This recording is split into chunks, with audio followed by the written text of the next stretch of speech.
heard big Totoro gave May his phone. At that moment, a real bus arrived. Look at Dad stepping off. The two couldn't hold back their joy, dancing and sharing the news with Dad.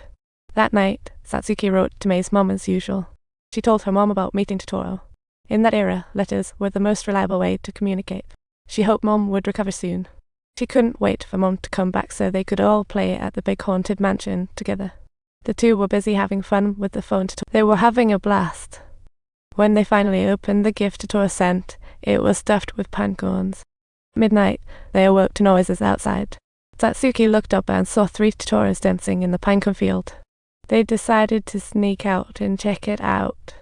Following the 3 Totoros, they joined in their joyful rituals. Before long, a barren land sprouted little seedlings. Then the Totoros worked their magic, and the seedlings grew into a towering tree. This is Totoro's depiction of nature and children's dreams.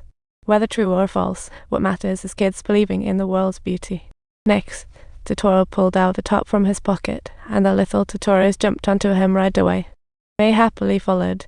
Totoro then jumped on the top and flew. Only then did Satsuki understand. Everyone began spinning around in the air, flying up towards the sky, crossing over the woods, soaring across the fields, playing without a care in the world, and ultimately landing on the enormous tree. The moonlit scene was breathtakingly beautiful, making even their writing absorb Dad's smile as he savored the tranquility from the tree. It clearly tells of childhood joy. The next day, Satsuki abruptly woke up, and they rushed to get May. Along the way, they rushed to the pinecone field, only to find the big tree was gone. But the seeds had sprouted, making them wonder if last night had been a dream. If it was, why did they have the same dream? If it was a dream, what did all their previous experiences mean? In the end, it all depends on how you look at it. At noon, the two followed the old lady to the fields to pick corn.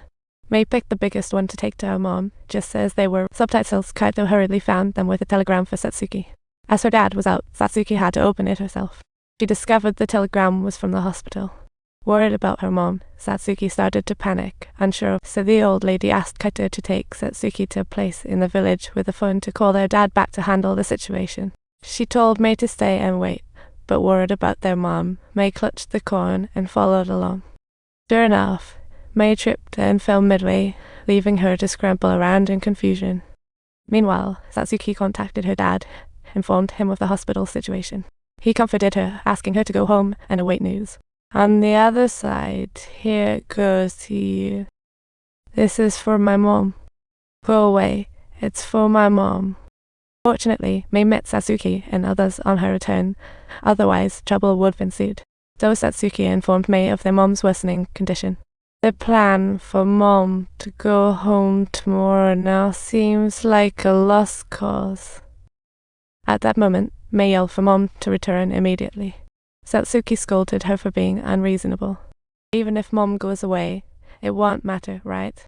No way, you big dummy. I'm done with you. Kaito stood there, confused, while May decided to carry the corn to find Mom. Looks like it would take a while to locate her. After a while, Satsuki noticed May was still missing and rushed to find the old lady. I just had a fight with May. Do you think she ran to the hospital where Mom is? To the Seven Nation Mountain Hospital? Oh no, even adults take 3 hours to walk there. The old lady passed this info to Kaito, telling her to notify the adults at home for help. Satsuki searched for 2.5 hours without success, finally spotting a shoe resembling May's by a distant lake. The village adults gathered by the lake to search for her, asking if whatever they found was May's. Mommy. This translation also conveys Mom with an additional affectionate tone. Not May's. The crowd breathed a sigh of relief, but then Satsuki gazed at the big tree. She seemed to remember something, so she dashed toward Totoro's hollow, reckless of the danger inside. In the end, she stumbled over a branch and tumbled straight onto the belly of Totoro. Upon seeing the little girl in tears, Totoro kindly made the decision to lend her a hand. Totoro made a spin jump, landing atop the big tree, then bellowed a roar that called forth the cactus. The cat bus passed right by the adults without them noticing, proving that Totoro and the cat bus can only be seen by innocent children. The cat bus flew straight up to the tree and reunited with everyone. When Satsuki hopped onto the cat bus, the soft carpet seemed to heal her soul instantly. However, as soon as Satsuki took her seat, the cat bus was about to start moving. May have you found us? The cat bus whisked Satsuki through the trees and sky, even racing along power lines, and in no time they found May. Sis, where are you? Little May. Found you, sis. You silly goose. I'm so sorry. May simply wanted to give corn to Mom to aid her recovery, and the cat bus appeared to grasp their talk, altering the destination to Seven Nation Mountain Hospital. So off they went again on the cat bus.